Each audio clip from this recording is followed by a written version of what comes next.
Hello friends, welcome to civil step. स्वागत है आपका हमारी इन्वायरमेंट की प्रीवियस ईयर्स क्वेश्चन सीरीज़ में, जहां पे हम यूपीएससी प्रीलिम्स में पिछले सालों में पूछे गए जो इन्वायरमेंट से जुड़े हुए क्वेश्चन हैं उनको डिस्कस कर रहे हैं। तो आज हमारी इस सीरीज़ का है लेक्चर नंबर 11।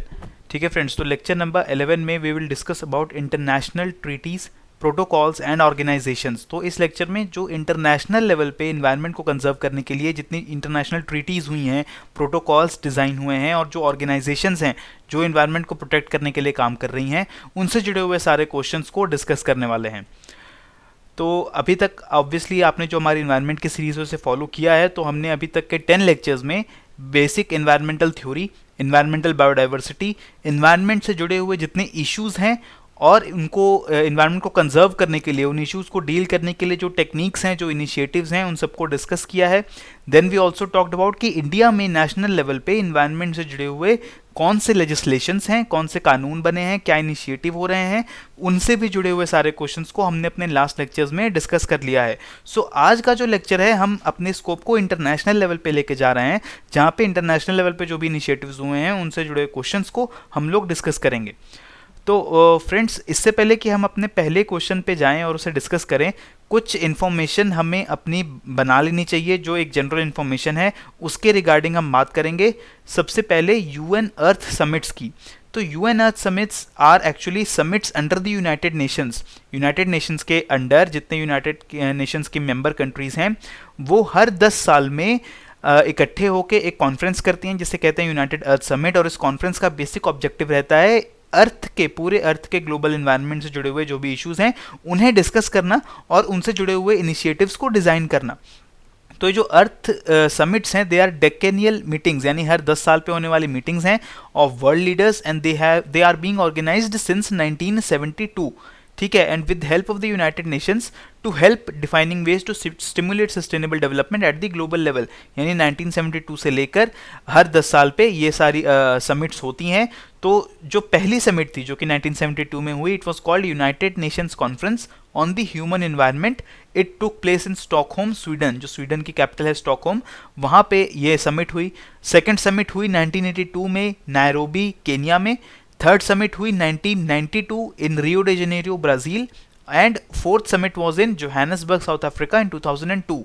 और जो लेटेस्ट समिट है, जो कि फिफ्थ समिट हुई, Earth Summit, it was held in Rio de Janeiro in Brazil in 2012, and it was also called as Rio plus 20, because जो 1992 की रियो समिट हुई थी उसके 20 साल बाद 2012 में जो समिट हुई अगेन रियो डे जेनेरो में, it was called Rio plus 20। तो ये बेसिकली 5 अर्थ समिट्स हैं जो अभी तक हो चुकी हैं, and the next earth summit will obviously take place in 2022। तो ये जो अर्थ समिट्स हैं ये बहुत इंपॉर्टेंट इसलिए हैं बिकॉज ये यहाँ पे सारे वर्ल्ड लीडर्स, यूनाइटेड नेशंस के सारे मेंबर्स आके, एंड नॉट ओनली कंट्रीज बल्कि प्राइवेट ऑर्गेनाइजेशंस, एनजीओज और जो रिसर्च ऑर्गेनाइजेशंस हैं, साइंटिस्ट्स हैं, वो भी आके इन कॉन्फ्रेंसेज में पार्ट लेते हैं और वर्ल्ड लेवल पे जो भी इश्यूज इंपॉर्टेंट हैं उनको लेकर डिस्कशन किया जाता है।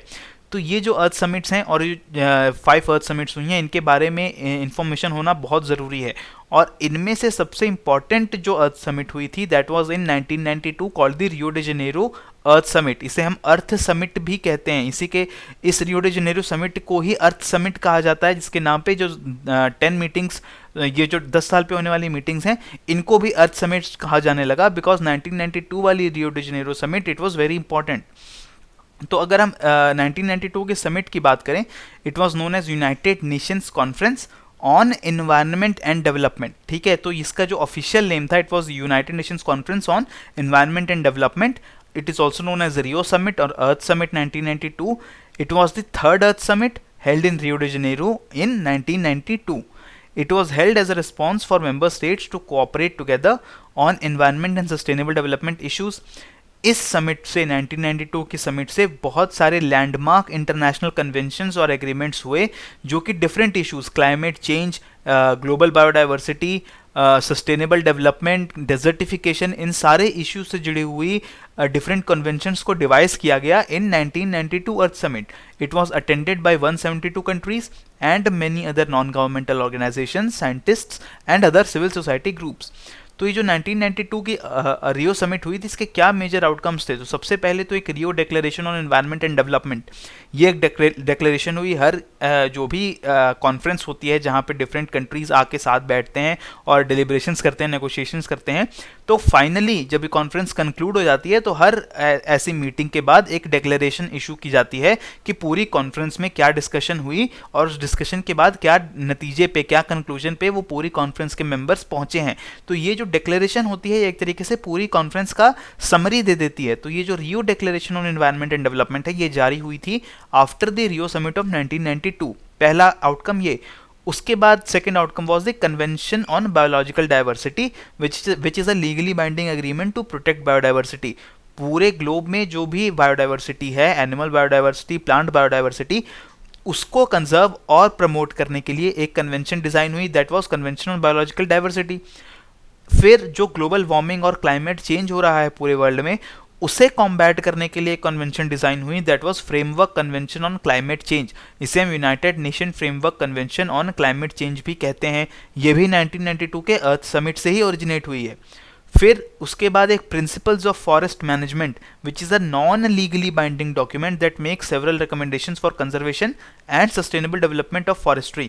ये जो फॉरेस्ट मैनेजमेंट के प्रिंसिपल्स, ये भी इशू हुए इस समिट में 1992 की, जो कि बहुत सारी रिकमेंडेशंस देते हैं मेंबर कंट्रीज को कि किस तरीके से फॉरेस्ट्री को, एफॉरेस्टेशन बढ़ाया जा सकता है, फॉरेस्ट्री को इनकरेज किया जा सकता है और फॉरेस्ट की मैनेजमेंट की जा सकती है सस्टेनेबल तरीके से।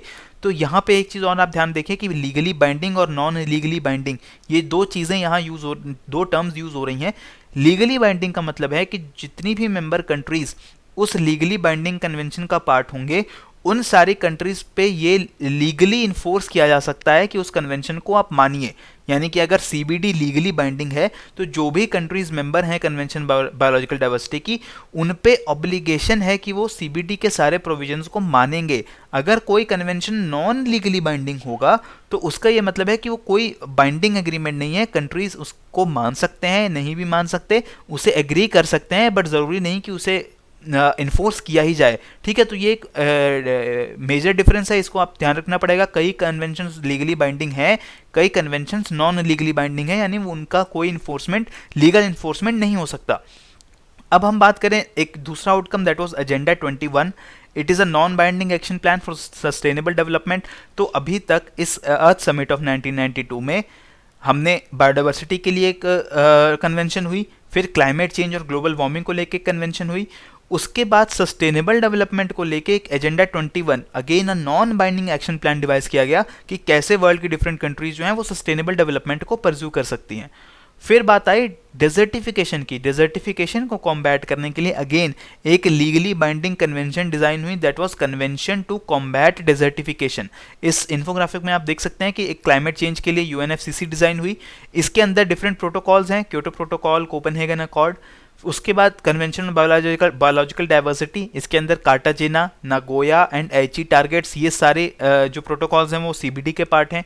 उसके बाद सस्टेनेबल डेवलपमेंट के लिए एजेंडा 21 डिजाइन किया गया एंड रियो प्लस 20, यानी कि जो 2012 में रियो में जो कॉन्फ्रेंस हुई थी उसका भी मेन फोकस क्या था, सस्टेनेबल डेवलपमेंट का। ठीक है, तो एक तरीके से रियो प्लस 20 2012 की जो अर्थ समिट थी, ये भी, इसका भी ओरिजिन कहाँ से हो रहा था, अर्थ समिट ऑफ 1992 से।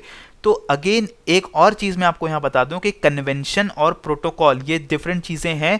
आप, हो सकता है कि आपको एक जैसी लगे, but there is a clear difference. Convention का मतलब क्या होता है कि बहुत सारी कंट्रीज़ ने साथ में बैठ के एक कन्वेंशन पे एग्रीमेंट किया कि ये एक कन्वेंशन होगी। उस कन्वेंशन के अंडर एक गोल डिसाइड किया जाता है कि हमने इस चीज़ के लिए कन्वेंशन की है। उसके बाद उस कन्वेंशन के अंदर ये डिसाइड किया जाता है कि इस गोल को अचीव करने के लिए हमें क्या क्या स्टेप्स लेने चाहिए। ठीक है, तो अब ये जो स्टेप्स लेने चाहिए, ये स्टेप्स डिज़ाइन होते हैं प्रोटोकॉल से। तो प्रोटोकॉल का मतलब क्या है कि रूल्स। प्रोटोकॉल्स को बेसिकली हम समझें कि रूल्स की कोई प्रोटोकॉल डिवाइस कर दिया, मतलब कि कुछ रूल्स बना दिए किसी पर्टिकुलर काम को करने के लिए। कन्वेंशन में कोई रूल्स डिज़ाइन नहीं होते किसी काम को करने के लिए। फॉर एग्जांपल, अगर हम कन्वेंशन ऑन बायोलॉजिकल डाइवर्सिटी की बात करें तो इस कन्वेंशन के अंडर हमने गोल बना दिया कि हमारा गोल है बायोलॉजिकल डाइवर्सिटी को कंजर्व करना। कुछ स्पेसिफिक गोल बना दिए, हमने पिछले लेक्चर्स में डिस्कस भी किया था, जैसे कि सस्टेनेबल यूज़ होना चाहिए बायोलॉजिकल रिसोर्सेज का, जो बेनिफिट्स हो रहे हैं उनका डिस्ट्रीब्यूशन इक्विटेबल होना चाहिए, सबको बराबर बेनिफिट्स मिलने चाहिए। तो ये हमने गोल्स डिज़ाइन कर दिए सीबीडी के। उसके बाद हमने बता दिया कि हमारे इन गोल्स को अचीव करने के लिए हमें डिफरेंट प्रोटोकॉल्स बनाने पड़ेंगे। अब ये जो प्रोटोकॉल्स होंगे ये पर्टिकुलर गोल को अचीव करने के लिए कुछ रूल्स होंगे, ठीक है। तो जैसे अगर हम कार्टाजेना बायोसेफ्टी प्रोटोकॉल की बात करें जो सीबीडी का पार्ट है, तो ये एक प्रोटोकॉल है, इसका एक पर्टिकुलर ऑब्जेक्टिव है। इसका पर्टिकुलर ऑब्जेक्टिव क्या है? बायोसेफ्टी, कार्टाजेना का। तो अभी ये कार्टाजेना प्रोटोकॉल एक पर्टिकुलर ऑब्जेक्टिव के लिए बना, कुछ रूल्स बने इसमें। अब ये रूल्स सारी मेंबर कंट्रीज जो कि कन्वेंशन ऑन बायोलॉजिकल डाइवर्सिटी की मेंबर हैं, जो कि एग्री करती हैं कन्वेंशन ऑन बायोलॉजिकल डाइवर्सिटी पे, वो इस प्रोटोकॉल को फॉलो करेंगी और इस प्रोटोकॉल के अंडर आने वाले रूल्स को फॉलो करेंगी। तो ऐसा भी हो सकता है कि कोई कंट्री किसी कन्वेंशन की पार्ट हो बट किसी पर्टिकुलर प्रोटोकॉल से राजी ना हो पाए और उस प्रोटोकॉल को फॉलो ना करे। तो ये भी आपको चीज़ ध्यान में रखनी पड़ेगी। कई डेवलप्ड कंट्रीज हैं वर्ल्ड में जो कि यूएनएफसीसीसी यानी कि जो क्लाइमेट चेंज से जुड़ी कन्वेंशन है उसके पार्ट तो थी, बट इसके अंडर जो क्योटो प्रोटोकॉल बने या कोपेनहेगन अकॉर्ड बना जो कि ग्लोबल वार्मिंग को कंट्रोल करने के रूल्स बने, उन रूल्स से एग्री नहीं करती थी, तो उन्होंने उन प्रोटोकॉल्स को फॉलो नहीं किया। यानी कि उन्होंने कहा कि हम प्रोटोकॉल से एग्री नहीं करते, बट ये जो कन्वेंशन है कि क्लाइमेट चेंज हो रहा है, ग्लोबल वार्मिंग हो रही है, उसे रोकना चाहिए, हम उससे एग्री करते हैं। तो ये एक सिंपल सा एक डिफरेंस है जिसको आपको ध्यान में रखना चाहिए आपके अंडरस्टैंडिंग क्लियर करने के लिए। ये ऑब्वियसली डिफरेंसेस, छोटे छोटे डिफरेंसेस जरूर आपके माइंड में बिल्कुल क्लियर होने चाहिए। तो अब आते हैं हमारी नेक्स्ट समिट पे जो कि 2002 में हुई, जोहानिसबर्ग समिट। उस समिट का ऑफिशियल नाम था world Summit on sustainable development. It was also called Rio plus 10 क्योंकि 1992 के 10 साल बाद हुई और इस कॉन्फ्रेंस में सस्टेनेबल डेवलपमेंट को डिस्कस किया गया। इस कॉन्फ्रेंस के एंड में अगेन जोहानिसबर्ग डिक्लेरेशन को इशू किया गया। हर डिक्लेरेशन की तरह जोहानिसबर्ग डिक्लेरेशन ने बताया कि 2002 समिट में किन चीज़ों पे डिस्कशन हुआ है और क्या नतीजे निकले हैं उस डिस्कशन के। फिर हुई 2012 की रियो समिट जो कि रियो प्लस 20 समिट है। इसका ऑफिशियल नेम था United Nations Conference on sustainable development. इसको हम रियो 2012 और रियो प्लस 20 भी कह रहे हैं। और ये third international conference on sustainable development है, ठीक है। ये जो अर्थ समिट्स हुई थी उस सीरीज में ये 5th समिट है, बट सस्टेनेबल डेवलपमेंट के लिए थर्ड है। सेकंड थी 2002 की समिट और 1992 की समिट, रियो समिट जो 1992 की थी वो फर्स्ट समिट थी फॉर सस्टेनेबल डेवलपमेंट। उसके बाद second was Johannesburg, third was again Rio, ठीक है। तो ये चीज़ ध्यान में रखिए, this is 5th summit. Earth Summit है 5th और सस्टेनेबल डेवलपमेंट की समिट है 3rd। इसका मेजर आउटकम क्या था? Partnership for action on green economy. बहुत सारे जो आउटकम्स निकले थे रियो समिट के बाद, उनमें से एक इंपॉर्टेंट था partnership for action on green economy which was to assist countries in developing, adopting and implementing inclusive green economy policies and strategies. यानी कंट्रीज को ऐसी इकोनॉमिक पॉलिसीज अडॉप्ट करने के लिए जो कि इन्वायरमेंट को नुकसान ना पहुंचाएं, इन्वायरमेंट की हेल्प भी करें, इन्वायरमेंट को प्रोटेक्ट भी करें, और इन्वायरमेंट को प्रोटेक्ट करने से उनकी इकोनॉमी और डेवलप हो और रिच हो। इसके लिए जितनी भी रिकमेंडेशंस थी, जो भी रूल्स थे, वो partnership for action on green economy इस इनिशिएटिव के दौरान उन कंट्रीज़ को दिए गए। उनको सिखाया गया कि कैसे इकोनॉमी को इको फ्रेंडली बनाया जा सकता है और इन्वायरमेंट के डेवलपमेंट और प्रोटेक्शन के साथ साथ कैसे इकोनॉमी को ग्रो किया जा सकता है। तो यहाँ पे हमने अभी तक डिस्कस कर लिया कि किस तरीके से सारी अर्थ समिट्स हुई हैं, उनका क्या क्रोनोलॉजी रहा है और क्या इंपॉर्टेंस रहा है। और जिसमें से 1992 की जो अर्थ समिट थी, Rio Summit, it was very important, very landmark summit, जिसमें बहुत सारे इंपॉर्टेंट कन्वेंशंस बने जिन्हें हम आगे आने वाले क्वेश्चंस में अलग अलग कन्वेंशंस को डिस्कस भी करेंगे। तो अब आते हैं हमारे क्वेश्चंस पे जो अभी तक हमने इन्फॉर्मेशन ली है। तो पहला क्वेश्चन क्या है कि what is Rio plus 20 conference often mentioned in the news. तो रियो प्लस 20 कॉन्फ्रेंस क्या है? Option A, it is the United Nation conference on sustainable development. ये हमारा पहला ऑप्शन ही सही हो रहा है बिकॉज जो United Nation conference on sustainable development है वही तो रियो प्लस 20 कॉन्फ्रेंस थी जो 2012 की कॉन्फ्रेंस थी। जो बाकी ऑप्शंस हैं उन्हें एक बार देखें तो मिनिस्टीरियल मीटिंग ऑफ WTO, ऐसा बिल्कुल नहीं। Conference of the inter governmental panel on climate change, नहीं, ये स्टेटमेंट भी रॉन्ग है because IPCC, inter governmental panel of climate change की जो कॉन्फ्रेंस होती है, it is not the Rio plus 20 conference. Then member countries of convention on biological diversity, उनकी conference, यानी कि जो CBD convention on biological diversity है, इसकी मेंबर कंट्रीज की कॉन्फ्रेंस नहीं, ये भी रियो प्लस 20 नहीं है बिकॉज जो CBD की कन्वेंशन है, इसकी जो पार्टीज हैं, जो मेंबर्स हैं, वो मिलते हैं, हर साल उनकी मीटिंग होती है, बट वो रियो प्लस 20 नहीं है। Rio plus 20 is the United Nation conference on sustainable Development, option A. Okay, तो अब नेक्स्ट क्वेश्चन क्या है? With reference to Agenda 21 sometimes in the news consider the following statements, it is a global action plan for sustainable development. This is correct. Agenda 21 जो है, इस Agenda के under different plans, action plans दिए गए हैं, strategies बनाई गई हैं जो कि सस्टेनेबल डेवलपमेंट को अचीव करने के लिए होती हैं। तो फर्स्ट स्टेटमेंट तो हमारी करेक्ट है, सस्टेनेबल डेवलपमेंट से एसोसिएटेड इनिशिएटिव है एजेंडा 21। अगर सेकंड की बात करें तो it originated in the World Summit on sustainable Development held in Johannesburg in 2002। अब ये सेकंड स्टेटमेंट गलत है, कंफ्यूज करने के लिए बताया गया, बिकॉज एजेंडा 21 इनिशिएट हुआ था, ओरिजिनेट हुआ था in the Rio Summit of 1992, not in the Johannesburg summit of 2002। So the correct option will be option A 1 only. ठीक है, जो जोहान्सबर्ग समिट हुई 2002 में हुई, 10 साल बाद। तो एजेंडा 21 डिस्कस जरूर हुआ जोहान्सबर्ग समिट में, बट ये ओरिजिनेट कहाँ हुआ था? It originated in the 1992 Rio summit. ठीक है, तो अब बात करते हैं नेक्स्ट क्वेश्चन की। The partnership for action on green economy known as page, a UN mechanism to assist countries in transition toward greener and more inclusive economy emerged at। तो page, अभी हमने देखा जो पेज है partnership for action on green economy, ये emerge हुआ था 2012 की जो रियो की समिट थी, यानी United Nation conference on sustainable development in 2012। तो option B is the correct answer. Earth summit of 2002, this is not correct. जो 2015 का यूएनएफसीसी का कॉन्फ्रेंस हुआ, this is also not correct. And world sustainable development summit of 2016 in New Delhi, this is not correct. ठीक है, तो correct answer is 2012 Rio summit on sustainable development. अब आते हैं हमारे नेक्स्ट क्वेश्चन पे। तो अब हमने जो सारी समिट्स को डिस्कस कर लिया, तो अब हम उन क्वेश्चंस को डिस्कस करने वाले हैं जो पर्टिकुलर कन्वेंशन से जो एसोसिएटेड हैं। तो पहला क्वेश्चन क्या है कि what is or are the importance of the United Nations convention to combat desertification. तो ये जो कन्वेंशन है, अभी हमने देखा कि 1992 की अर्थ समिट है, वहां से ओरिजिनेट हुई है। तो इसकी अंदर जो 3 स्टेटमेंट्स दिए हैं, मैं बताना है कि कौन सी स्टेटमेंट करेक्ट है।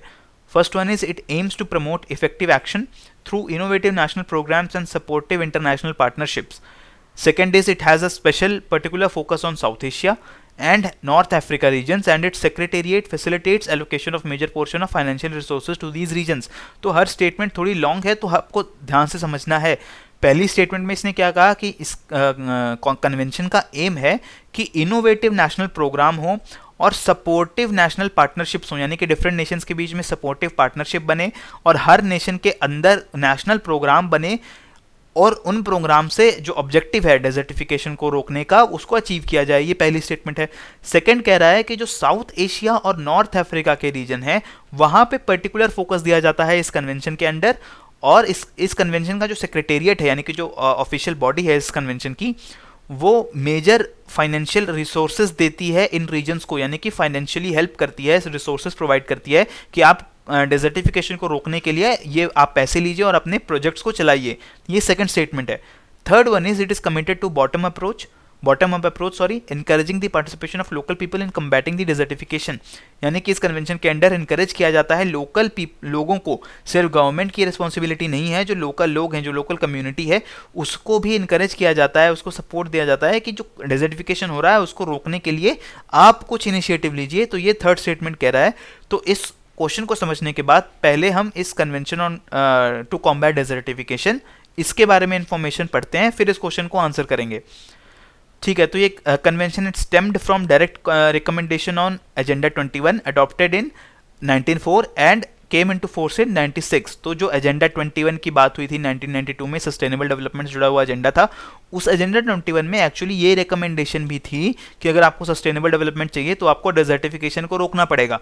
तो उसको रोकने के लिए एक कन्वेंशन भी डिजाइन की गई, that was United Nation convention to combat desertification right in 1992 Rio summit. इसको अडॉप्ट किया गया 1994 में और इंटर्ड इनटू फोर्स इन 96। तो यहाँ पे आप डिफरेंट चीज समझिए, ओरिजिनेट होना, अडॉप्ट होना और इनटू फोर्स आना, ये अलग अलग चीजें हैं। कोई कन्वेंशन कहीं ओरिजिनेट हो रही है, मतलब कि वहां पे पहली डिस्कशन की गई उस कन्वेंशन से जुड़ी हुई। अडॉप्ट होने का मतलब क्या है कि डिफरेंट मेंबर नेशंस ने उस कन्वेंशन को साइन कर दिया, उसको अपना लिया। इन्फोर्स होने का मतलब यह है कि उस टाइम से उस कन्वेंशन में जितने रूल्स थे, जो भी प्रोटोकॉल्स थे, वो फोर्स में आ गए। तो अब मेंबर कंट्रीज को वो सारे कन्वेंशन फॉलो करने पड़ेंगे। तो ये जो यूएनसीसीडी था, ये 94 में अडॉप्ट कर लिया, यानी कि मेंबर कंट्रीज ने पेरिस में 94 में इस कन्वेंशन को अपना लिया कि ठीक है हम इस कन्वेंशन को एग्री करते हैं। और 1996 से इस कन्वेंशन के अंडर जो भी फीचर्स थे, जो भी रूल्स थे, प्रोटोकॉल्स थे, वो सारे फोर्स में आ गए। तो मेंबर कंट्रीज को 96 से ये चीज़ माननी है। तो इसको आप ये भी समझ सकते हैं कि रेटिफाई करना और साइन करने में जो फ़र्क होता है वही फ़र्क है अडॉप्ट करने में और एंटरिंग इनटू फोर्स में। अडॉप्ट करने का मतलब क्या है कि आपने साइन कर दिया, आप एग्री कर रहे हैं कि ये कन्वेंशन सही है। This country for example India ये साइन कर रही है, मतलब एग्री कर रही है। अगर इंडिया उस कन्वेंशन को रेटिफाई करती है, मतलब इंडिया ने उस कन्वेंशन के अंडर जो भी डिफरेंट फीचर्स थे, जो भी कहा गया था कि ये चीज़ करनी चाहिए, ये चीज़ नहीं करनी चाहिए, इंडिया ने उसको करने के लिए या ना करने के लिए अपने नेशनल लॉज बना दिए, तो इसको कह देंगे रेटिफिकेशन हो गया and this convention is now into force in India. ठीक है, तो ये डिफरेंट अगेन चीज़ें हैं, आपको ये चीज़ें भी पता होनी चाहिए।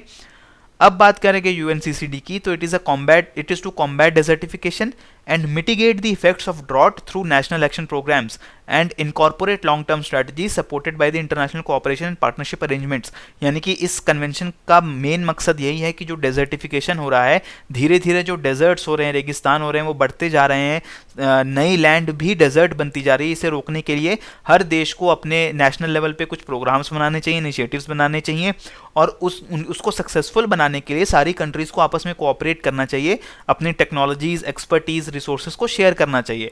और ये जो कॉम्बैट डेजर्टिफिकेशन वाली कन्वेंशन है, ये बायोडाइवर्सिटी कन्वेंशन के साथ भी क्लोजली रिलेटेड है, बिकॉज बायोडाइवर्सिटी को कंजर्व करना और डेजर्ट्स को रोकना, ये दोनों चीज़ें काफ़ी इंटर रिलेटेड हैं। अगर आप डेजर्ट्स को रोकेंगे तभी आप फॉरेस्ट को कंजर्व कर पाएंगे और बायोडाइवर्सिटी कंजर्व कर पाएंगे, और अगर आप बायोडाइवर्सिटी कंजर्व कर रहे हैं, फॉरेस्ट को कंजर्व कर रहे हैं, तो डेजर्टिफिकेशन अपने आप ही रुक जाएगा। तो ये दोनों कन्वेंशंस काफ़ी इंटर रिलेटेड हैं, एक दूसरे पे डिपेंडेंट भी हैं। It does not allocate any financial resources to the regions concerned.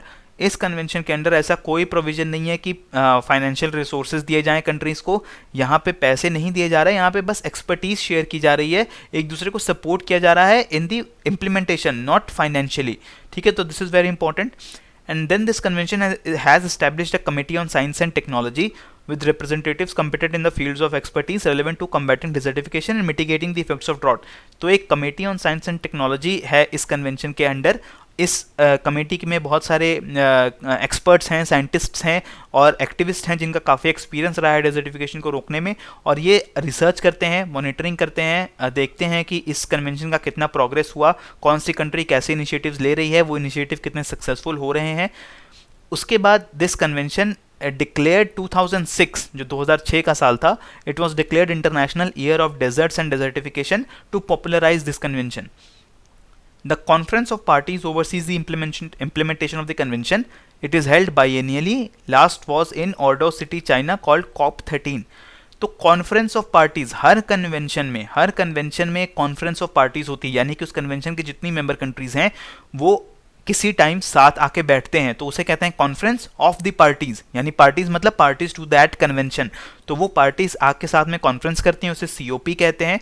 और ये जो सीओपी होती है, ये हर कन्वेंशन की हाईएस्ट डिसीजन मेकिंग बॉडी होती है, यानी कि उस कन्वेंशन में कोई भी डिसीजन लिया जाना है तो वो कॉन्फ्रेंस ऑफ पार्टीज में ही लिया जाता है, यानी सारे मेंबर साथ बैठ के ही कुछ डिसीजन लेते हैं। तो सीओपी जो होती है वो highest decision making and highest implementing body होती है किसी भी कन्वेंशन में। तो उसी तरीके से इस कन्वेंशन में भी, यूएनसीसीडी में भी, जो कॉन्फ्रेंस ऑफ पार्टीज होती है वो हर 2 साल पे होती है, हर 2 साल पे सारे मेंबर साथ आके बैठते हैं। जो लास्ट कॉन्फ्रेंस ऑफ पार्टीज हुई थी वो ऑर्डो सिटी, चाइना में हुई थी, and it was the 13th conference of parties, and next one will be in India, new Delhi, जो 2019 में होगी। जो 2017 में हुई थी वो चाइना में थी, and COP14 it will be held in India, in New Delhi, in the year 2019। तो अब अगर हम इस क्वेश्चन पे आए तो हम देखें, first statement is correct because यहाँ पे नेशनल प्रोग्राम्स के थ्रू और इंटरनेशनल पार्टनरशिप्स के थ्रू कॉम्बैट करना है डेजर्टिफिकेशन को। Second statement is incorrect because यहाँ पे फाइनेंशियल रिसोर्सेज की बात की जा रही है और फाइनेंशियल रिसोर्सेज नहीं प्रोवाइड किए जाते इस कन्वेंशन के अंडर। ठीक है, इसके अलावा ये जो फोकस की बात भी कर रहे हैं कि साउथ एशिया और नॉर्थ अफ्रीका में स्पेशल फोकस है, ऐसा भी सही नहीं है। इस कन्वेंशन के अंडर किसी पर्टिकुलर रीजन पे स्पेशल फोकस नहीं दिया जाता। ये पूरे वर्ल्ड में डेजर्टिफिकेशन जहां भी हो रहा है उसको रोकने के लिए कन्वेंशन बनी हुई है। ठीक है, तो second statement is incorrect. Third one is it is committed to bottom up approach, encouraging the participation of local people. This is correct because जो भी strategies डिज़ाइन की गई हैं इस कन्वेंशन के अंदर, उसमें हर नेशन को encourage किया जाता है कि वो अपने यहाँ ऐसी पॉलिसीज़ बनाए जिससे लोकल पॉपुलेशन भी पार्टिसिपेट कर पाए और डेजर्टिफिकेशन को रोकने में काम कर पाए. तो the first and third statements, these two statements are correct, second one is wrong. Correct answer is option C. अब आते हैं नेक्स्ट क्वेश्चन पे कि consider the following statements. Kyoto Protocol came into force in the year 2005. Kyoto Protocol deals primarily with the depletion of ozone layer and methane as a greenhouse gas is more harmful than the carbon dioxide. तो तीन statements दी गई हैं. इन तीन statements को answer करने के लिए सबसे पहले ज़रूरी है कि हम एक इम्पॉर्टेंट कन्वेंशन के बारे में अपनी इन्फॉर्मेशन दुरुस्त करें, और वो कन्वेंशन है United Nations Framework Convention on climate Change. तो this convention was negotiated in the United Nation conference on Environment Development in 1992, जो कि रियो समिट हुआ था 1992 में. वहाँ पे इस कन्वेंशन का जन्म हुआ. इस कन्वेंशन का मेन मकसद क्या है? It provides a framework for negotiating specific international treaties और protocols that aim to set binding limits on greenhouse gases. यानी कि जो क्लाइमेट चेंज हो रहा है, ग्लोबल वार्मिंग हो रही है, उसको रोकने के लिए, ग्रीन हाउस गैसेज को रोकने के लिए, उनकी जो कंसंट्रेशन एटमॉस्फेयर में उसको रोकने के लिए इस कन्वेंशन को बनाया गया. और इस कन्वेंशन के अंडर, इसके फ्रेमवर्क के अंडर वेरियस प्रोटोकॉल्स को डिजाइन किया गया जो कि क्लाइमेट चेंज को रोकने के लिए बने हैं. The parties to the convention have met annually from 1995 in COP to assess the progress. जैसे कि अभी मैंने बताया कि हर कन्वेंशन की COP होती है, कॉन्फ्रेंस ऑफ पार्टीज होती है, तो ये भी इस कन्वेंशन की भी कॉन्फ्रेंस ऑफ पार्टीज 1995 से लगातार हो रही है. हर साल कॉन्फ्रेंस होती है. तो जो फर्स्ट हुई थी 1995 में, it was COP 1 held in Berlin Germany. जो लास्ट हुई, मतलब कि पिछली जो COP हुई, it was COP24, it was held in Katowice Poland in 2018. और जो 25th सेशन होगा COP25, it will be organised in Chile. ठीक है, तो ये कॉन्फ्रेंस ऑफ पार्टीज हो गई. इसके अलावा अब हम बात करेंगे उन प्रोटोकॉल्स की जो इस कन्वेंशन के अंडर आते हैं. उसमें से जो मेजर प्रोटोकॉल है, that is the Kyoto protocol. It was adopted in Kyoto in 1997, जो COP3 था, यानी कि जो थर्ड मीटिंग हुई थी 1997 में, वहाँ वो हुई थी क्योटो में, और वहाँ पे एक प्रोटोकॉल डिजाइन हुआ which was called as Kyoto protocol. It has currently 192 parties, यानी कि जितने नेशंस हैं या फिर नेशन स्टेट्स हैं, ठीक है, Vatican city included, European union included, तो ये सब मिला के 192 पार्टीज हैं, 192 मेंबर्स हैं ऑफ दिस क्योटो प्रोटोकॉल. इस प्रोटोकॉल के अंडर 6 गैसेस को आइडेंटिफाई किया गया है कि ये गैसेस ग्रीन हाउस गैसेस हैं. ठीक है, एनेक्स ए एक डॉक्यूमेंट है जिसमें सारी 6 गैसेस लिस्टेड हैं. These are carbon dioxide, methane, nitrous oxide, hydrofluorocarbon, perfluorocarbon, sulphur, hexafluoride. तो ये सारी गैसेस ग्रीन हाउस गैसेस हैं. ये जो ऑर्डर है, ये पोटेंसी का इंक्रीजिंग ऑर्डर है. ठीक है, जो CO2 है, ग्रीन हाउस गैस है, इससे ज़्यादा पोटेंट, यानी इससे ज़्यादा खतरनाक ग्रीन हाउस गैस हम कह सकते हैं, वो है मेथेन. इसका ये मतलब आप समझिए कि अगर 1 kg ऑफ कार्बन डाइऑक्साइड है और 1 kg ऑफ मेथेन है, तो 1 kg ऑफ मेथेन ज़्यादा हीट एब्जॉर्ब करके ज़्यादा ग्लोबल वार्मिंग करेगा as compare to 1 kg carbon dioxide. और इसी तरीके से जो सल्फर हेक्साफ्लोराइड है, वो सबसे पोटेंट ग्रीन हाउस गैस है, यानी कि सबसे ज़्यादा डैमेज, सबसे ज़्यादा हीट एब्जॉर्ब करना और ग्लोबल वार्मिंग करना वो सल्फर हेक्साफ्लोराइड कर सकता है. तो इसीलिए कार्बन डाइऑक्साइड हालांकि बहुत कम पोटेंसी है बाकी गैसेस के रेस्पेक्ट में, बट एटमॉस्फेयर में कंसंट्रेशन CO2 का सबसे ज़्यादा है. यानी कि अगर फॉर एग्जांपल 1000 kg CO2 है और 10 kg सल्फर हेक्साफ्लोराइड है, तो हो सकता है कि सल्फर हेक्साफ्लोराइड पर kg बहुत ज़्यादा ग्लोबल वार्मिंग करता हो, पर क्योंकि CO2 का कंसंट्रेशन बहुत ज़्यादा है एटमॉस्फेयर में, CO2 is the main concern कि ग्लोबल वार्मिंग सबसे ज़्यादा जो हो रहा है वो CO2 की वजह से हो रहा है. अब हम बात करते हैं क्योटो प्रोटोकॉल के फीचर्स की, क्योंकि ये जो प्रोटोकॉल है बहुत इंपॉर्टेंट प्रोटोकॉल है. इसके फीचर्स की अगर हम बात करें, first one is principle of common but differentiated responsibilities. Actually Kyoto protocol में इस चीज़ को रिकॉग्नाइज किया गया है कि जो डिफरेंट कंट्रीज हैं वर्ल्ड की, ग्लोबल वार्मिंग में हर कंट्री का बराबर योगदान नहीं है, और ग्लोबल वार्मिंग रोकने के लिए भी हर कंट्री इक्वल एफर्ट्स नहीं दे सकती. For example USA is a very developed country. वहाँ पे एनर्जी कंजम्पशन बहुत ज़्यादा है, वहाँ की लाइफस्टाइल ऐसी है कि वहाँ पे कार्बन फुटप्रिंट बहुत ज़्यादा है, यानी कि पर इंडिविजुअल जो कार्बन डाइऑक्साइड का एमिशन हो रहा है वो बहुत ज़्यादा है. अगर आप उसे किसी डेवलपिंग कंट्री से या पुअर कंट्री से कंपेयर करें, जो अफ्रीका की कोई पुअर कंट्री होगी, फॉर एग्जांपल अगर कॉन्गो से या नाइजीरिया से आप USA को कंपेयर करेंगे, तो आप समझ सकते हैं कि ग्लोबल वार्मिंग करने में USA का योगदान बहुत ज़्यादा है एज़ कम्पेयर टू नाइजीरिया. तो इस चीज़ को एक्नॉलेज किया गया है principle of common but differentiated responsibilities में। इसका मतलब है कि कॉमन रिस्पॉन्सिबिलिटी है, हर कंट्री की रिस्पॉन्सिबिलिटी है कि ग्लोबल वार्मिंग रुके, बट वो रिस्पॉन्सिबिलिटी बराबर नहीं है, दे आर डिफरेंशिएटेड। हर कंट्री की अपनी अलग रिस्पॉन्सिबिलिटी है depending upon the development level of that country. For example USA का डेवलपमेंट लेवल बहुत ज़्यादा है, उसको डेवलप होने के लिए यूएसए ने बहुत ज़्यादा ग्रीन हाउस गैस एमिशन किया है, तो उसकी रिस्पॉन्सिबिलिटी ज़्यादा बनती है as compare to a developing और लीस्ट डेवलप्ड कंट्री, जहाँ पे इतना डेवलपमेंट नहीं है और उसने इतना ना ही ग्लोबल वार्मिंग किया है और ना ही वो ग्लोबल वार्मिंग रोकने के लिए बहुत ज़्यादा इन्वेस्टमेंट कर सकती है। ठीक है, तो ये प्रिंसिपल जो of common but differentiated responsibilities CBDR, ये बहुत इंपॉर्टेंट फीचर है क्योटो प्रोटोकॉल का। इसके बाद इस प्रोटोकॉल के अंदर दो कमिटमेंट पीरियड्स हैं, 2008 to 12 एंड 2013 to 2020। ये जो पहला जो कमिटमेंट पीरियड था 2008 से 12 का, इस पीरियड के अंडर हर कंट्री पे कुछ ऑब्लिगेशन दिए गए कि आपको green house gas emission cut करना है। और फिर 2013 से 2020 के लिए दोहा अमेंडमेंट, यानी कि जो COP18 हुआ था 2007 में दोहा में, वहाँ पे ये डिसाइड किया गया कि क्योटो प्रोटोकॉल को एक्सटेंड करना चाहिए 2013 से 2020। एक्सटेंड भी करेंगे हम क्योटो प्रोटोकॉल को, ताकि ग्रीन हाउस गैसेस के एमिशन को रोका जा सके। So this Doha amendment is known as the second commitment period. और हर कमिटमेंट पीरियड में हर कंट्री, चाहे वो डेवलप्ड हो चाहे डेवलपिंग कंट्री हो, उसकी कुछ एब्लिगेशन है ग्रीन हाउस गैस एमिशन को कम करने के लिए। तो अब हम बात करेंगे कि वो जो डिफरेंट रिस्पॉन्सिबिलिटीज़ हैं वो कैसे डिवाइज होती हैं। तो क्लासिफिकेशन करेंगे पार्टीज की। पहले हमने देखा कि एनेक्स ए है, जिसमें 6 गैसेस लिस्टेड थी जो ग्रीन हाउस गैसेस हैं। ठीक है, वो हमने भी पिछली स्लाइड में देखा कि there are 6 gases which are green house gases listed in annex A. Then there is annex B. Annex B में वो कंट्रीज हैं, वो पार्टीज हैं जिनके ऊपर कुछ ऑब्लिगेशंस हैं कि वो ग्रीन हाउस गैस का एमिशन जितना कर रही हैं उससे कम करें। ठीक है, तो एनेक्स बी में ग्रीन हाउस गैस के एमिशन को रोकने के लिए, कम करने के लिए कुछ टारगेट्स डिवाइस किए गए हैं। इस एनेक्स बी में बहुत सारी कंट्रीज हैं और वो कंट्रीज डिवाइडेड हैं इनटू एनेक्स 1 एंड एनेक्स 2, यानी कि सारी एनेक्स बी कंट्रीज डिवाइडेड हैं एनेक्स 1 में, एनेक्स 2 में। अब एनेक्स 1 कंट्रीज कौन सी हैं? Which have legally binding commitments to reduce emissions of green house gases. It includes developed countries and economies in transition. Developed countries like US, United Kingdom, Russia और western European countries. इसके अलावा जो economies in transition है, यानी कि जो eastern European कई countries हैं, Ukraine, Turkey and eastern European countries, वो भी शामिल है एनेक्स 1 में। इन सारी कंट्रीज के ऊपर ऑब्लिगेशन है कि वो ग्रीन हाउस गैस एमिशन को कम करें। अब आता है एनेक्स 2। एनेक्स 2 सबसेट है एनेक्स 1 का, यानी कि जो कंट्रीज मेंबर हैं एनेक्स 1 की, उनमें से कुछ कंट्रीज एनेक्स 2 में भी मेंबर हैं। और एनेक्स 2 वाली कंट्रीज के पास एक्स्ट्रा रिस्पॉन्सिबिलिटी यह है कि ये कंट्रीज फाइनेंशियल और टेक्निकल सपोर्ट देंगी इकोनॉमीज इन ट्रांजिशन को। ठीक है, इन कंट्रीज को सपोर्ट देंगी ताकि वो ग्रीन हाउस गैस एमिशन को कम कर सकें। फॉर एग्जांपल यूएसए है, वो बहुत डेवलप्ड कंट्री है, बहुत ज़्यादा फाइनेंशियल रिसोर्सेज हैं एंड बहुत ज़्यादा ग्रीन हाउस गैस एमिशन करता है यूनाइटेड स्टेट्स। तो इसलिए यूनाइटेड स्टेट्स एनेक्स 1 मेंबर भी है, एनेक्स 2 मेंबर भी है, यानी कि यूनाइटेड स्टेट्स अपने एमिशंस भी कम करेगा और दूसरी कंट्रीज को रिसोर्सेज भी देगा, हेल्प भी देगा कि वो अपने एमिशंस कम कर पाएँ। फिर बात आती है नॉन एनेक्स 1 कंट्रीज।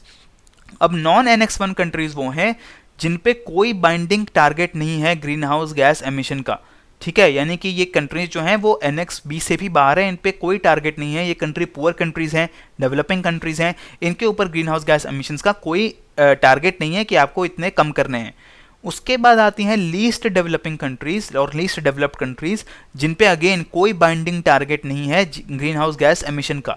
ये जो नॉन एनेक्स 1 कंट्रीज हैं, ये कंट्रीज फ्यूचर में अगर चाहें तो एनेक्स 1 या एनेक्स 2 में वॉलंटरली पार्ट बन सकती हैं। फॉर एग्जांपल अगर कोई कंट्री है, जैसे India is a non annex 1 country, India पे कोई ऐसा ऑब्लिगेशन नहीं था green house gas emission cut करने का। इंडिया अगर फ्यूचर में चाहे तो इंडिया वॉलंटरली पार्ट बन सकता है एनेक्स 1 का, कि ठीक है मैं खुद अपने ग्रीन हाउस गैस एमिशन कम करूंगा, मैं इतने ऑब्लिगेशन ले रहा हूं और मैं दूसरी कंट्रीज को हेल्प भी करूंगा अपने ग्रीन हाउस गैस एमिशन को रिड्यूस करने में। सो ये डिफरेंट क्लासिफिकेशंस हैं under this Kyoto protocol. It is a very detailed protocol जो कि डिवाइस हुआ था। ठीक है, अब हम देखें इस प्रोटोकॉल के अंदर annex 1 and annex 2 parties green colour में शो हैं, United States, Canada and European countries. Then annex 1 parties are shown in blue. Then non annex parties, यानी वो कंट्रीज जिन पे कोई ऑब्लिगेशन नहीं है ग्रीन हाउस गैस एमिशन रोकने का, they are shown in this orange colour. And red is observer states, the countries which are not part of the Kyoto Protocol but which are parties to the UNFCCC। यानी कि इन्होंने Kyoto protocol के लिए agree नहीं किया but वो UNFCCC में part हैं। ठीक है, तो इस मैप में आप देख सकते हैं कौन कौन सी कंट्रीज किस कैटेगरी में बिलोंग करती हैं। अब क्योटो प्रोटोकॉल का एक और इम्पॉर्टेंट फीचर है, that is flexible market mechanisms. So हमने देखा कि कुछ कंट्रीज को कुछ टारगेट्स दिए गए थे कि आपको ग्रीन हाउस गैस एमिशंस कम करने हैं, ठीक है, लेकिन इस प्रोटोकॉल के अंदर कुछ मैकेनिज्म्स प्रोवाइड किए गए जो कि हर कंट्री को कुछ फ्लेक्सिबिलिटी देते हैं अपने टारगेट को रीच करने में। तो वो मैकेनिज्म्स क्या है? First one is clean development mechanism which allows a country with an emission reduction target और an NXB party to implement an emission reduction project in developing countries. तो इसमें क्या कहा गया कि कोई भी डेवलप्ड कंट्री जिसके पास कुछ टारगेट हैं कि आपको एक साल में for example 1000 kg of CO2 he release कर सकते हैं। I am just saying, suppose करिए किसी डेवलप्ड कंट्री को टारगेट दिया गया कि आप एक साल में 1000 kg CO2 ही रिलीज कर सकते हैं, बट अब ये जो कंट्री है ये 1000 kg से ज़्यादा CO2 अगर रिलीज करना चाहती है तो ये क्लीन डेवलपमेंट मैकेनिज्म में ये पॉसिबिलिटी दी गई कि वो कंट्री किसी डेवलपिंग कंट्री में, यानी वो कंट्री जो जिस पे कोई टारगेट नहीं है ग्रीन हाउस गैस एमिशन का, उस कंट्री में एमिशन रिडक्शन का कोई प्रोजेक्ट लगाए, इको फ्रेंडली प्रोजेक्ट लगाए, और उस प्रोजेक्ट के बदले में उस डेवलप्ड कंट्री को जिसने वो प्रोजेक्ट लगाने के लिए हेल्प दी है, फाइनेंशियल रिसोर्सेज दिए हैं, उस कंट्री को इजाज़त दी जाएगी कि वो थोड़ी ज़्यादा एमिशन कर सके। ठीक है, तो ये बहुत क्रूड तरीके से मैंने आपको समझाने की कोशिश की है। CDM में कोई डेवलप्ड कंट्री जो कि NXB की मेंबर होगी, वो दूसरी कंट्री में, पर्टिकुलरली डेवलपिंग कंट्री में इको फ्रेंडली प्रोजेक्ट लगा के अपने जो टारगेट्स हैं एमिशन के उनको बढ़ाएगी। Second one is emission trading. तो एमिशन ट्रेडिंग में कार्बन क्रेडिट्स की ट्रेडिंग की जाती है। तो कार्बन क्रेडिट का मतलब क्या है? One carbon credit gives a right to emit 1 ton of CO2। यानी कि अगर आपके पास एक कार्बन क्रेडिट है तो आप 1 ton of CO2 extra emit कर सकते हैं। तो ये जो कार्बन क्रेडिट्स हैं और कार्बन ऑफसेट्स हैं, they can be acquired through afforestation, renewable energy, CO2 sequestration, methane capture, buying from an exchange. यानी कि डिफरेंट इको फ्रेंडली प्रोजेक्ट्स लगा के इस कार्बन क्रेडिट को अर्न किया जा सकता है। यानी कि अगर आपने कोई ऐसा प्रोजेक्ट लगाया जिसकी वजह से 1 टन ऑफ CO2 एटमॉस्फेयर में कम जाएगा, तो एक तरीके से आपको 1 कार्बन क्रेडिट मिल गया कि आप 1 टन CO2 एक्स्ट्रा एमिट कर सकते हैं। यानी कि अगर आपका टारगेट था कि 10 टन ऑफ CO2 ही आपको साल में रिलीज करने हैं, तो आपने कोई एक प्रोजेक्ट लगा दिया जिससे 1 टन CO2 एटमॉस्फेयर में कम जा रहा है। ठीक है, इको फ्रेंडली प्रोजेक्ट है। तो अब आप क्या करेंगे? अब आप 11 टन CO2 एमिट कर सकते हैं। तो ये बेसिक फंडा है इस एमिशन ट्रेडिंग का। तो ये जो कार्बन क्रेडिट्स हैं, they are traded at the various exchanges across the world. In India this is multi commodity exchange. एक एक्सचेंज है जहाँ पे कार्बन क्रेडिट्स का ट्रेडिंग किया जाता है। ये जो कार्बन क्रेडिट होते हैं इनका कुछ प्राइस होता है। फॉर एग्जांपल अगर यूनाइटेड स्टेट्स को कोई कार्बन क्रेडिट चाहिए तो उसे वो खरीदने पड़ेंगे एक्सचेंजेस से, और उसका कुछ प्राइस होगा जो डिटरमिन होगा because of demand and supply, कि कितने कार्बन क्रेडिट सप्लाई में है और कितनी डिमांड है। तो कोई फिक्स प्राइस नहीं है, प्राइस चेंज होता रहता है। अगर कार्बन क्रेडिट कम है, डिमांड ज़्यादा है, तो प्राइस बढ़ जाएगा एंड वाइस वर्सा। तो कार्बन क्रेडिट्स अर्न कैसे, बनाए कैसे जाते हैं? इको फ्रेंडली प्रोजेक्ट लगा के, और उसके बाद उन्हें ट्रेड किया जा सकता है। Then comes the offset trading, which is investing some amount of money in green projects which will emit lesser amount of greenhouse gas in the atmosphere। तो वही बात है, जैसे कार्बन क्रेडिट की ट्रेडिंग करनी है तो वो या तो आप किसी एक्सचेंज से खरीद लीजिए या फिर ऑफसेट ट्रेडिंग करिए, यानी कि अपनी कंट्री में या दूसरी कंट्री में कोई इको फ्रेंडली प्रोजेक्ट लगाइए जिससे ही वो कार्बन क्रेडिट जनरेट होंगे। तो ये एमिशन ट्रेडिंग का सारा कॉन्सेप्ट भी क्योटो प्रोटोकॉल में डाला गया। फिर एक थर्ड मैकेनिज्म है जॉइंट इम्प्लीमेंटेशन। ये क्लीन डेवलपमेंट मैकेनिज्म की तरह ही है, बट यहाँ पे डिफरेंस इतना है कि NXB पार्टी प्रोजेक्ट लगाएगी किसी डेवलपिंग कंट्री में नहीं। CDM में डेवलपिंग कंट्री में लगा रहे थे, जॉइंट इम्प्लीमेंटेशन में वो दूसरी डेवलप्ड कंट्री में लगाएगी। यानी कि USA ने कनाडा में लगा दिया, कनाडा ने USA में लगा दिया, यानी दूसरी डेवलप्ड कंट्री में ही अगर आपने ऐसा कोई प्रोजेक्ट लगाया तो उसे जॉइंट इम्प्लीमेंटेशन कहेंगे। तो ये डिफरेंट फ्लेक्सिबल मैकेनिज्म्स हैं जो कंट्रीज को कुछ फ्लेक्सिबिलिटी देते हैं कि अपने आप एमिशन टारगेट्स को अचीव कर रहे हैं, और उससे अगर आपको ज़्यादा एमिशन करना है तो आपको ये सारे डिफरेंट मैकेनिज्म्स अवेलेबल हैं। या तो आपको दूसरी कंट्री में प्रोजेक्ट लगाना पड़ेगा कोई इको फ्रेंडली, या फिर आपको पैसे खर्च करने पड़ेंगे और कार्बन क्रेडिट्स को खरीदना पड़ेगा। अब आते हैं इस क्वेश्चन पे, इसको अब आंसर करते हैं कि Kyoto protocol came into force in the year 2005। This is very much correct, it came into force in 2005। तभी से तो हमारा जो कमिटमेंट पीरियड्स डिज़ाइन हुए थे वो 2008 से 2013 एंड 2013 से 2020 वो डिज़ाइन हुए थे। तो जो क्योटो प्रोटोकॉल बना था वो 1997 की जो हमारी कॉन्फ्रेंस हुई थी वहाँ पे ओरिजिनेट हुआ, और इट केम इनटू फोर्स, यानी सारी कंट्रीज ने इसे रेटिफाई करने के बाद ये फोर्स में आ गया 2005 से। अब होगा Kyoto protocol deals primarily with depletion of ozone layer, तो ये स्टेटमेंट गलत है। क्योटो प्रोटोकॉल वो ग्रीन हाउस गैसेस से एसोसिएटेड है, ग्लोबल वार्मिंग को रोकने के लिए बना है। Then methane as a green house gas is more harmful than carbon dioxide, this is correct because carbon dioxide से ज़्यादा खतरनाक पोटेंट या ज़्यादा हीट एब्जॉर्बिंग गैस है मेथेन। तो the correct answer will be option B 1 and 3 because second statement is correct, sorry incorrect. अब बात करते हैं नेक्स्ट क्वेश्चन की regarding carbon credits, which one of the following statements is not correct. Incorrect statement कौन सी है? First is the carbon credit system was ratified in conjunction with Kyoto protocol, this is correct. Kyoto protocol से ही associated system है carbon credit का। Then carbon credits are awarded to countries और groups that have reduced green house gases below their emission quota, this is also correct. अगर for example आप समझिए अगर कोई कंट्री के पास टारगेट है कि वो एक साल में 10 टन ऑफ CO2 रिलीज कर सकती है, और अगर वो कंट्री 10 टन CO2 नहीं रिलीज कर रही और सिर्फ 9 टन ही CO2 रिलीज कर रही है, यानी कि उसने अपने टारगेट से बेटर परफॉर्म किया है, और उसको 1 टन एक्स्ट्रा के लिए एक कार्बन क्रेडिट अवार्ड किया जाता है। अब इस कार्बन क्रेडिट को जस्ट लाइक वो दूसरी कंट्रीज को बेच सकती है और कुछ पैसे अर्न कर सकती है, ठीक है। तो this second statement is also correct. The third one is the goal of carbon credit system is to limit the increase of carbon dioxide emission, ये भी बिल्कुल बात सही है कि जो सिस्टम है इसका अल्टीमेट गोल क्या है कि कार्बन डाइऑक्साइड एमिशन जो हो रहा है वर्ल्ड में उसे कम किया जा सके, उसे रोका जा सके, उसे कंट्रोल किया जा सके। Last statement is these carbon credits are traded at a price fixed from time to time by the United Nations environment programme, this statement is wrong because कोई फिक्स प्राइस नहीं होता कार्बन क्रेडिट का, it is based on the demand and supply of carbon credit, तो इसलिए कोई fix price नहीं है, price change होते रहते हैं। And the correct answer will be option D because this statement is incorrect, और हमें इनकरेक्ट स्टेटमेंट को ही चूज करना था। अब आते हैं नेक्स्ट क्वेश्चन पे कि with reference to the agreement at the UNFCCC meeting in Paris in 2015 which of the following is correct, यानी कि जो 2015 में UNFCCC का COP हुआ था which was COP21 a very popular meeting, उसके रिगार्डिंग इन तीन में से कौन सी स्टेटमेंट्स करेक्ट हैं?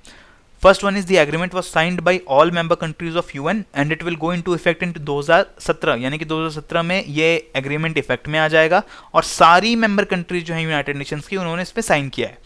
Second one is कि agreement aims to limit the greenhouse gas emissions so that rise in average global temperature by the end of this century does not exceed 2 degree Celsius or even 1.5 degree Celsius above pre-industrial levels, यानी कि इस agreement में ये माना गया है, ये M माना गया है कि इस सेंचुरी के एंड तक यानी 2100 जो साल होगा उस साल तक जो भी ग्लोबल टेम्परेचर्स में राइज हो वो 2 डिग्री सेल्सियस से ज़्यादा ना हो as compare to pre industrial level, यानी कि 1750 के टाइम का जो ग्लोबल टेम्परेचर था, इंडस्ट्रियल रेवोल्यूशन से पहले का जो ग्लोबल टेम्परेचर था, उस टेम्परेचर से 2 डिग्री सेल्सियस से ज़्यादा का राइज नहीं होना चाहिए, और अगर कोशिश हो तो 1.5 डिग्री सेल्सियस तक हमें रोकना चाहिए ग्लोबल राइज इन टेम्परेचर को। थर्ड स्टेटमेंट क्या कह रही है कि developed countries acknowledge their responsibility in global warming and committed to donate $1,000 billion a year from 2020 to help developing countries to cope with climate change, यानी कि जो developed countries थी उन्होंने माना कि उनकी ज़्यादा रिस्पॉन्सिबिलिटी है और वो हर साल $1,000 बिलियन देंगे डेवलपिंग कंट्रीज को स्टार्टिंग फ्रॉम 2020। तो ये तीनों स्टेटमेंट में से कौन सी स्टेटमेंट करेक्ट है? पहले हम UNFCCC की इस COP21 के बारे में, पेरिस एग्रीमेंट के बारे में कुछ पढ़ते हैं। सो अगेन पेरिस एग्रीमेंट ये UNFCCC के कन्वेंशन के अंडर हुआ है। पेरिस में जो COP21 हुआ था, conference of parties, 21st conference of parties, जिसमें 196 जो स्टेट पार्टीज थी United Nation convention on climate change की, उन सब ने भाग लिया और उन्होंने अडॉप्ट किया पेरिस एग्रीमेंट को, और ये पेरिस एग्रीमेंट रीच हुआ इस COP21 में। इसके अंडर क्या माना गया कि हमें green house gas emissions, mitigation, adaptation and finance, इसको 2020 से स्टार्ट होकर कैसे डील करना है इसके रिगार्डिंग बात हुई। बिकॉज 2020 तक आपको याद हो कि क्योटो प्रोटोकॉल का सेकंड कमिटमेंट पीरियड वो लागू हुआ है, तो 2020 से आगे कैसे बात होगी वो पेरिस एग्रीमेंट में डिसाइड हुआ। इसमें ज़रूर ये डिसाइड हुआ कि जो टेम्परेचर राइज होगा वो 2 डिग्री सेल्सियस या 1.5 डिग्री सेल्सियस से भी कम होना चाहिए, ठीक है। तो ये एक एम डिसाइड हुआ, तो ये स्टेटमेंट बिल्कुल सही है। फिर अब बात होगी contribution of each individual country should be made to achieve the world wide goal and it is determined individually called as intended nationally determined contributions. जिस तरीके से क्योटो प्रोटोकॉल में हर कंट्री के ऊपर ऑब्लिगेशन डाली गई थी कि आप इतना ग्रीन हाउस गैस एमिशन कर सकते हैं, इससे ज़्यादा नहीं कर सकते, इस एग्रीमेंट में ये कहा गया कि हर कंट्री खुद डिसाइड करे कि वो क्या कंट्रीब्यूशन देगा, ठीक है। तो इस कंट्रीब्यूशन को कहा जाएगा intended nationally determined contribution, INDC, और हर कंट्री, हर individual country will itself voluntarily decide कि उनका कंट्रीब्यूशन क्या होना चाहिए ग्रीन हाउस गैस एमिशन को रोकने में और ग्लोबल वार्मिंग को कम करने में। Under this agreement the developed countries have reaffirmed to mobilize $100 billion a year by 2020 until the 2025, यानी कि डेवलप्ड कंट्रीज ने माना कि वो अपना उनको रिसोर्सेज देंगे, और वो रिसोर्स कितना होगा 100 billion year, 1000 billion dollars a year नहीं है, वो 100 बिलियन डॉलर्स a ईयर है, जो कि वो 2020 से स्टार्ट हो गए 2025 तक देंगे डेवलपिंग कंट्रीज को, ताकि ग्लोबल वार्मिंग को रोका जा सके। इसके बाद as of February 2019 194 states and European Union have signed the agreement. 184 states and the European Union, representing more than 87% of greenhouse gas emissions, have ratified or acceded to the agreement, including China, United States and India. ठीक है, तो जो 87% of global emissions हो रहा है उसको करने वाली जो मेन कंट्रीज हैं, EU है, इंडिया, USA, चाइना, वो सारी जो मेजर इंपॉर्टेंट कंट्रीज हैं उन्होंने इस पेरिस एग्रीमेंट को माना है। तो अब अगर हम इस क्वेश्चन पे आए तो देखेंगे है the agreement was signed by all member countries. तो ये तो ठीक है कि हर मेंबर कंट्रीज ने साइन किया, but it will not go into effect in 2017, ये 2020 से आगे के पीरियड के लिए है, ठीक है, क्योंकि अभी तक क्योटो प्रोटोकॉल वाला पीरियड प्रैक्टिस में है, 2020 के बाद फोर्स में आएगा this Paris agreement. So first statement is not correct. Second statement is correct, क्योंकि जो टारगेट्स दिए गए हैं 2 डिग्री एंड 1.5 डिग्री सेल्सियस, ये टारगेट्स बिल्कुल सही हैं। Third statement is incorrect because $1000 billion नहीं है, यहाँ पे $100 बिलियन a ईयर का टारगेट है। So the correct answer is option B, 2 only. Now the next question is your homework. The term intended nationally determined contribution is sometimes seen in the news in the context of what? तो ये जो INDC है अभी हम इसको discuss already कर चुके हैं, आप इस क्वेश्चन को खुद सॉल्व करिए और बताइए कि INDC का कॉन्टेक्स्ट क्या है इन 4 स्टेटमेंट्स ऑप्शंस में से। अब आते हैं हमारे नेक्स्ट क्वेश्चन पे कि इस लिस्ट में कुछ टर्म्स दी गई हैं और उनका ओरिजिन प्रोटोकॉल दिया गया है सेकेंड लिस्ट में, और आपको इन्हें करेक्टली मैच करना है। तो आप देख सकते हैं टर्म्स क्या है, Annex 1 country, certified emission reduction, clean development mechanism. ये तीनों चीज़ें अभी हम डिस्कस करके आए हैं, ये तीनों चीज़ें क्योटो प्रोटोकॉल से निकल के आती हैं। Annex 1 कंट्रीज भी सर्टिफाइड एमिशन रिडक्शन मतलब आपने जितना एमिशन रिड्यूस किया फिर उसे कार्बन क्रेडिट में जो चेंज करते हैं तो यही होता है सर्टिफाइड एमिशन रिडक्शन। तो ये भी क्योटो प्रोटोकॉल का एक फीचर है। क्लीन डेवलपमेंट मैकेनिज्म भी क्योटो प्रोटोकॉल का फीचर है। इसलिए 1, 2 ये दोनों इनकरेक्टली मैच्ड हैं because Cartagena and Nagoya protocol they are not part of the Kyoto protocol. ये क्योटो प्रोटोकॉल से एसोसिएटेड नहीं है, ये कन्वेंशन ऑन बायोलॉजिकल डाइवर्सिटी से एसोसिएटेड प्रोटोकॉल है।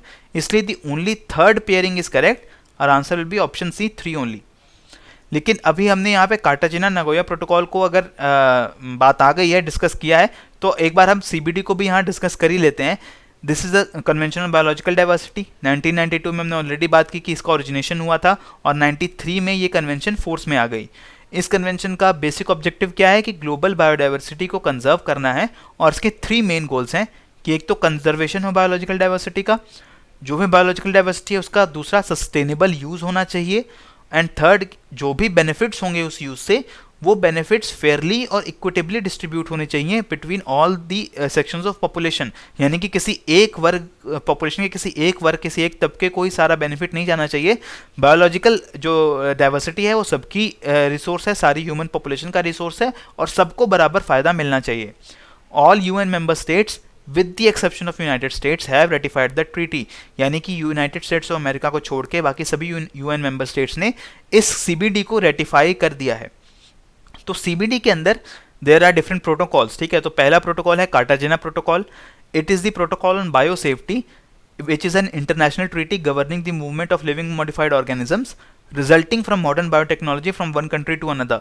यानी कि जो भी बायोलॉजिकली इंजीनियर्ड ऑर्गेनिजम्स हैं, जेनेटिकली इंजीनियर्ड ऑर्गेनिजम्स हैं, चाहे वो माइक्रो ऑर्गेनिजम्स हों, प्लांट्स हों, एनिमल्स हों, उनका ट्रेड या उनका movement from country to country वो डिसाइड होता है कार्टाजेना प्रोटोकॉल से। तो ये protocol basically conservation of biological diversity से एसोसिएटेड है, क्योंकि जो मॉडिफाइड ऑर्गेनिजम्स हैं वो किसी तरीके से नेचुरल बायोडाइवर्सिटी को नुकसान ना पहुंचाएं, ये देखना काम है कार्टाजेना प्रोटोकॉल का, ठीक है। And it was adopted in 2000 and entered into force in 2003। तो बायोलॉजिकल डाइवर्सिटी को प्रोटेक्ट करने के लिए और बेसिकली लिविंग और जेनेटिकली मॉडिफाइड ऑर्गेनिजम्स को चेक करने के लिए, उनके मूवमेंट को चेक करने के लिए ही कार्टाजेना प्रोटोकॉल को डिवाइस किया गया है। फिर बात आती है नगोया प्रोटोकॉल की। Nagoya Protocol is on the access to genetic resources and fair and equitable sharing of benefits arising from their utilization.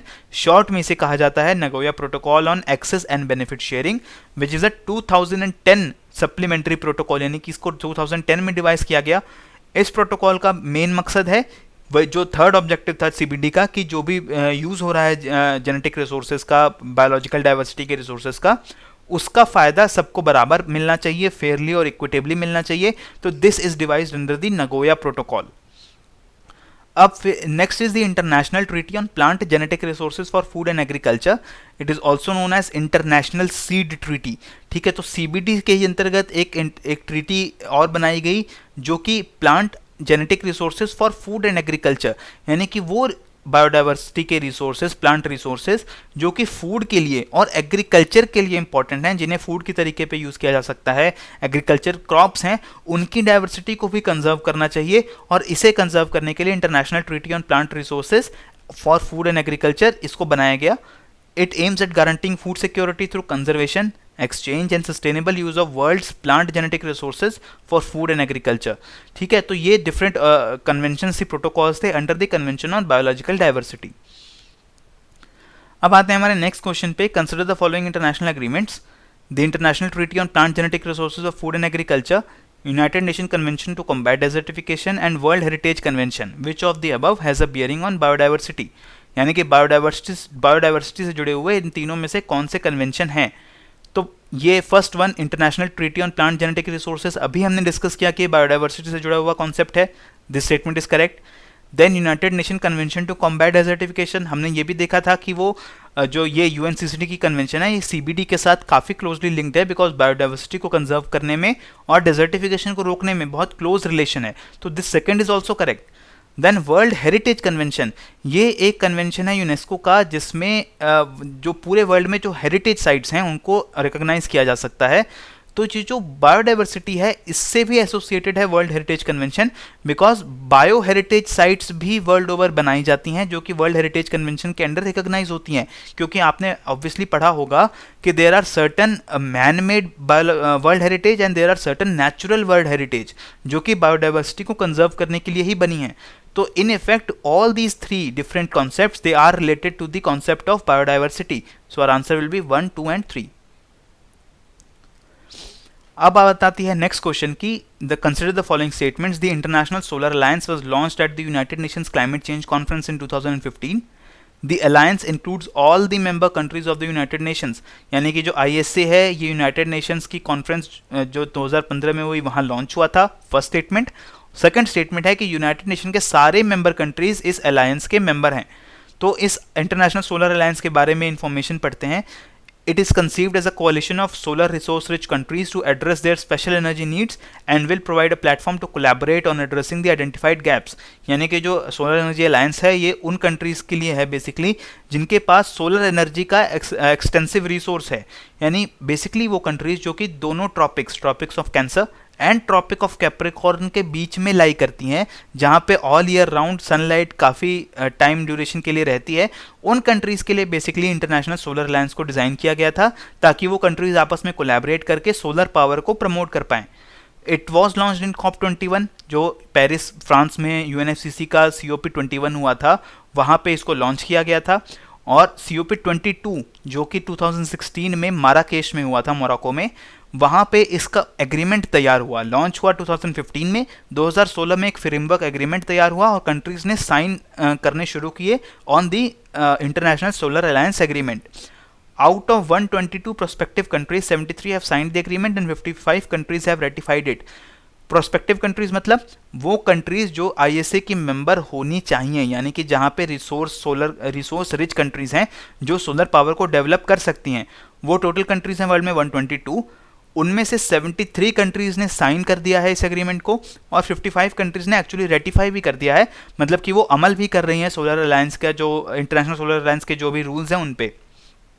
It is now open to all UN member countries but focuses on solar resources countries. यानी कि जो ISA है, ऐसा नहीं है कि जो country tropics of cancer और कैप्रिकॉर्न के बीच में नहीं आती वो इसका पार्ट नहीं बन सकती, वो ज़रूर बन सकती हैं, बट फोकस कहाँ है? Focus solar resource rich countries पर ही है। और दिस आईएसए, इसका हेडक्वार्टर है in Gurugram Haryana in India. Obviously India was instrumental in the formation of the ISA. India ने काफ़ी इनिशिएटिव लिया और इसलिए इंटरनेशनल सोलर अलायंस का जो हेडक्वार्टर है वो भी इंडिया ने वॉलंटरली गुरुग्राम हरियाणा में सेटअप किया है। तो अब इस क्वेश्चन को आंसर करना काफ़ी इजी है। फर्स्ट स्टेटमेंट इज करेक्ट क्योंकि 2015 की कॉन्फ्रेंस में लॉन्च हुआ था ISA. All member countries of United Nations member हैं, ये गलत है बिकॉज अभी हमने देखा सारी मेंबर कंट्रीज यूनाइटेड नेशंस की आईएसए की मेंबर नहीं है। तो the correct answer is option A, one only. So friends, this is all for today. अभी तक हमने जितने क्वेश्चंस को डिस्कस किया है इस लेक्चर में वो क्लाइमेट चेंज से जुड़े हुए या फिर उन कन्वेंशन से जुड़े हुए थे जो कि अर्थ समिट से निकल कर आई हैं। हमारे नेक्स्ट लेक्चर में we will talk about other international initiatives जो बाकी इन्वायरमेंटल कंसर्न से जुड़े हुए हैं और वो इंटरनेशनल बॉडीज जो कि अर्थ समिट से ज़्यादा एसोसिएटेड नहीं है, इंडिपेंडेंटली एक्ट कर रही हैं। But this is all for today. Keep on learning and thank you.